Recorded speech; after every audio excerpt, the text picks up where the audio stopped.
Hello, good evening, good afternoon, or good morning to you, wherever you are in the world. Here I am with Dr. Stephen Gilligan, a very good friend of mine, and we've been running seminars together in London, I think for the last 14 or 15 years. Is that right, Steve? That feels about right. Yeah.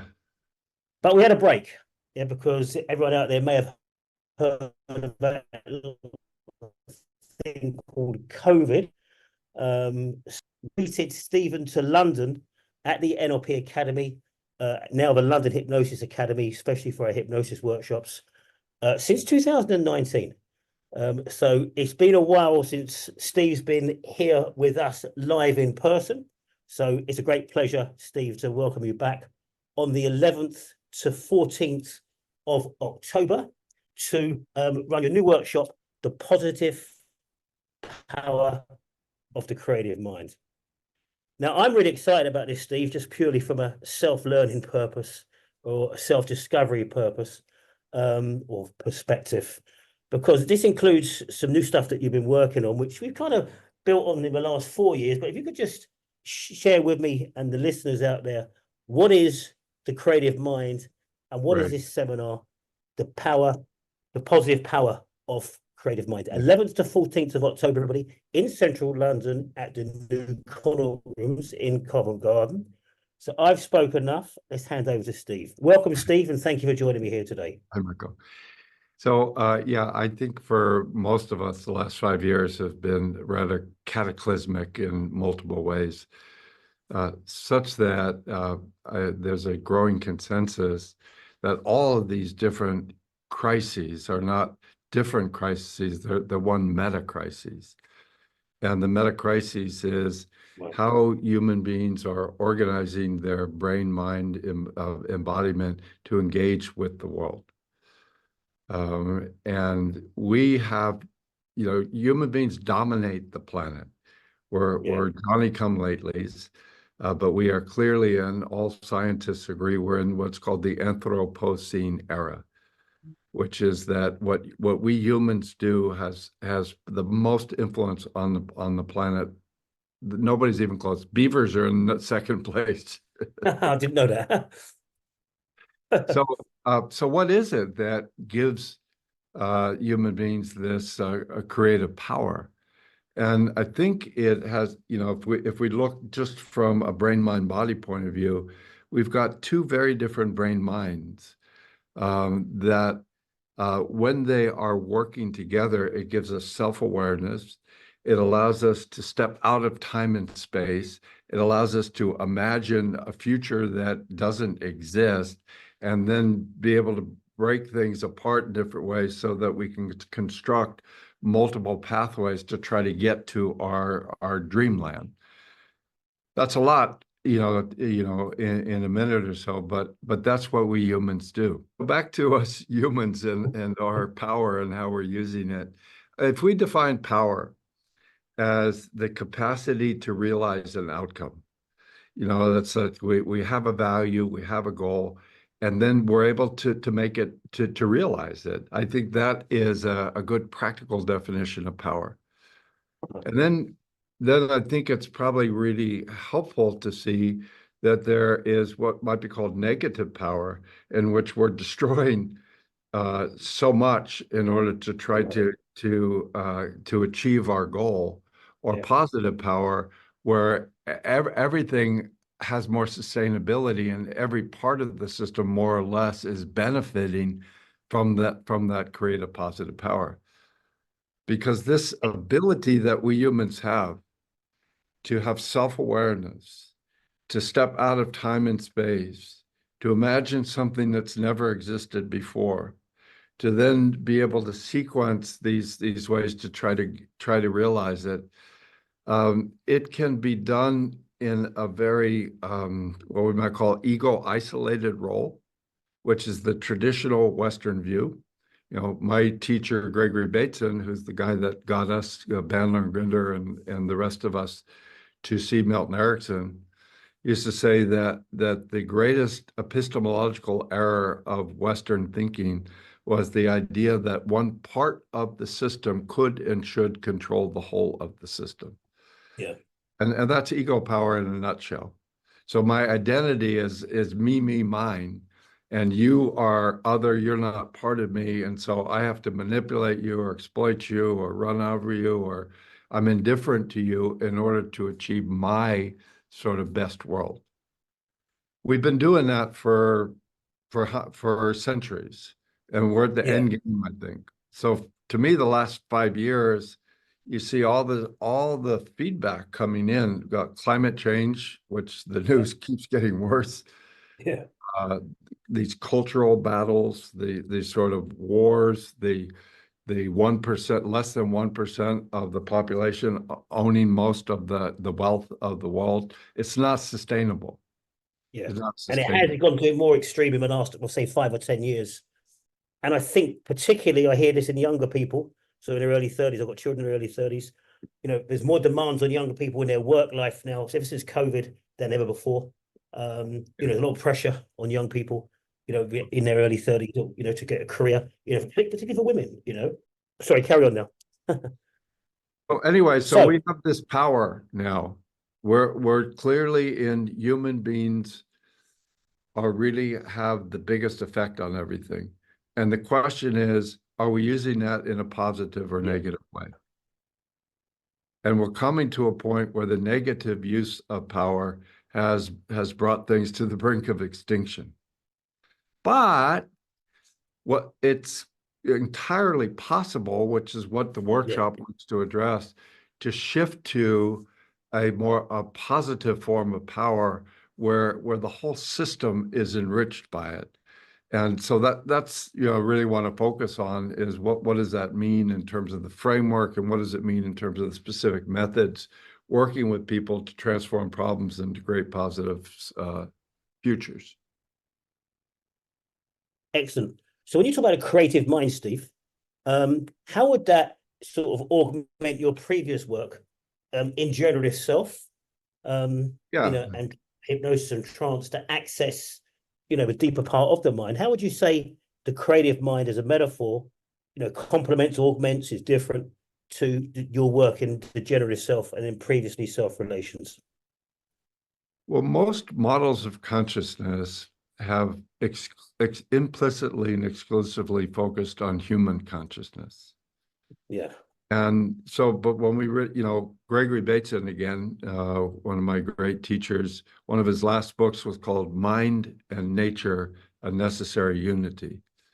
And he was talking about that we had to integrate this sort of virtual, verbal, representational human mind with the mind of nature, the mind of the planet. So creative Okay. mind assumes that consciousness didn't start with human beings. It's been around, from the get-go. And we've got, just on a planetary level, 4 billion years of the development of consciousness.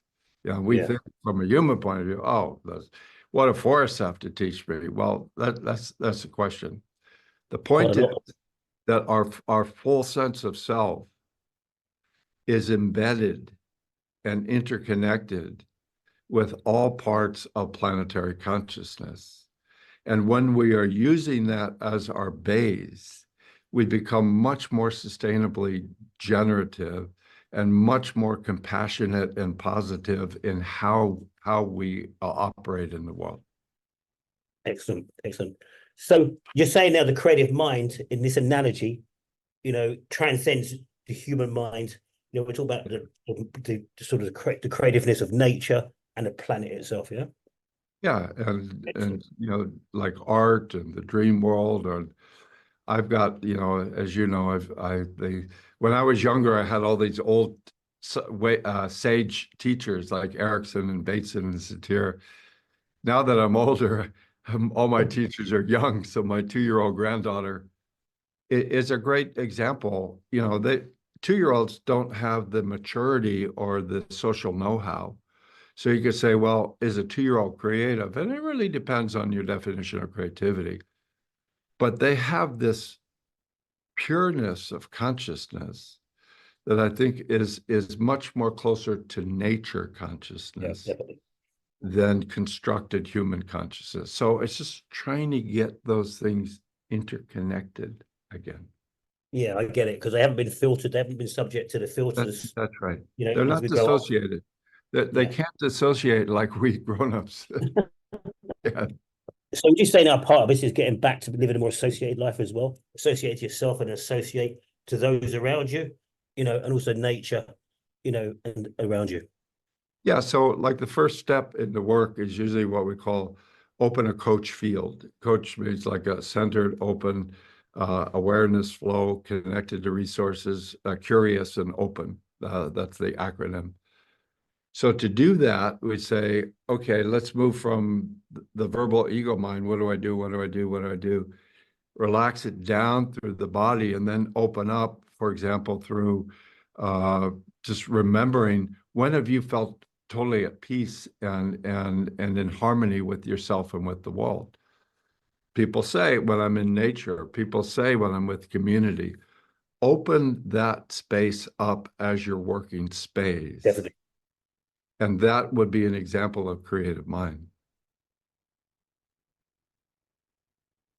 Excellent, excellent. Because obviously when you go to a beautiful nature, your mind, you know, changes completely, because you Yeah. lose these everyday filters, the ego self, you know, and your everyday worries, you know, to become much more Yeah, creative and so, so and we used to ask, like when you're stressed out, when you've been working 40 days and 40 nights, where do you go? What do you do to reconnect to yourself? And if you don't, everybody, it's a psychobiological necessity. If you're not doing that for yourself, you're very prone to addictions. How do we use that state as the basis for perception, for thinking, for action? And saying that when it's done within that deeper space, your thinking and your action and your outcomes will have a much more sustainably positive outcome. So a key part of this, would you say, Stephen, for the people, is obviously spending 4 days with yourself.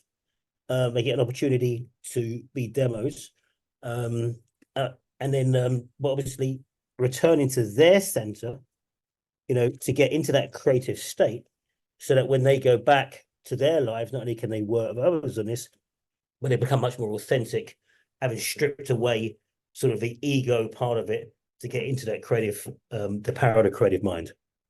And the frameworks by which you think, how do I get into a creative state? What do I need to do in order to have myself grow or develop or to achieve a more positive life? The default value is thinking, what do I do from here? What kind of power, what sort of effort, and so forth. But that is in many ways the problem, not the solution. And that was sort of implicit in all the trance work. Got it. You worked with Grinder, and I think that's the way that he took NLP uniquely, in my perspective. And also recently redeveloped it. So we've got now a new I code see in that. I saw that he was redeveloping it, so I'm curious about what he's doing now. He actually redeveloped it in COVID, funny enough, because he started to do a lot of one-to-one coaching. And he started working with people who had long COVID and other health issues. And then we ran a demo weekend, and he then launched it sort of on the fly. But the emergent new code is very much the same, where you're going deep into the self, you know, to get it out of an everyday script that we have, that we can't do things, that's got to be done this way, you got to fit in, you know, and it's a script that everybody's living by. It's a ghost world. Yeah. When we take that as reality, we're just phantoms, you know, in the opera. So we're trying to get out of this disconnected fantasy of the isolated left brain. Good man. Well, I'm up for that. Grind will be up for it, but he won't be able to come because he's in California. But getting out of that left brain, obviously, you know, we need to balance both hemispheres, but getting out of that left brain to go into the creative self, you know, using the various methods that you use, you know, so people can, in a sort of, become more unique with them, and get out of the ghost wall, what you call, yeah. To connect that ghost world to embed it within a reality consciousness. Got it. It's I've never all, heard that phrase, ghost wall. sorry? I've never heard that phrase, ghost wall. Well, it's like, you know, I That's a good think one. it's a Buddhist idea, but it's also from my early Catholicism. So, but this notion that this is not an anti-intellectual or an anti-cognitive diatribe. It's saying that has to be an integral part, but the other parts have to be a part of it. So we're thinking of sustainable creativity in the model of like an athletic team, a championship athletic team. And every member of the team has to be has to be able to be really good. But it's only when attention is distributed throughout the system, that's when the championship occurs, or a musical band. I was watching this documentary with Paul McCartney last month and with Rick Rubin, the hip hop producer, and they were in McCartney's home studio, and he had all these tracks from like all the different albums. And he was just talking about, you know, they would have like 24 tracks and they would put up one track and then they'd put up the other. And he said that what Lennon and he were doing was always sort of balancing each other.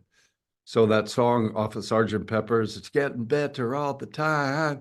He said that was me. Because he said, Paul said, I grew up in a pretty positive family, you know, and everything was like positive. He said, John grew up in a pretty gritty family.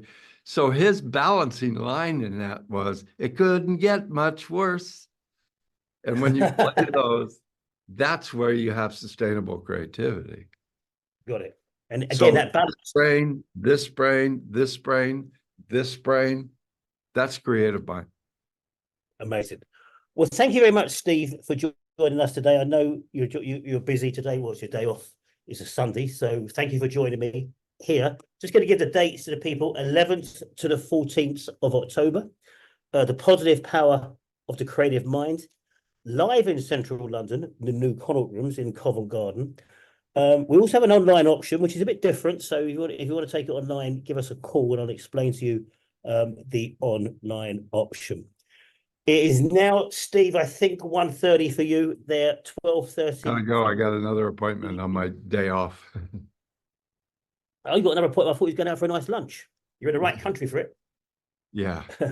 So enjoy the rest of your Sunday. Enjoy the work that you're doing in Italy. I know I'm looking forward to seeing you again in person on the 11th to 14th, a bit earlier. I'm hang out with really you. looking forward to it, Michael. Because we used to hang out every year. You know, for 1 week of the year, we're like brothers. We're always like brothers, but then you go back to your life. Long conversations over dinner, virtually every man. night. So I really great to tell you about Steve. Thank you for the contribution that you've made, you know, to the NLP Academy and now London Hypnosis Academy, you know, through the years. Okay. Look forward to seeing you all. Bye-bye.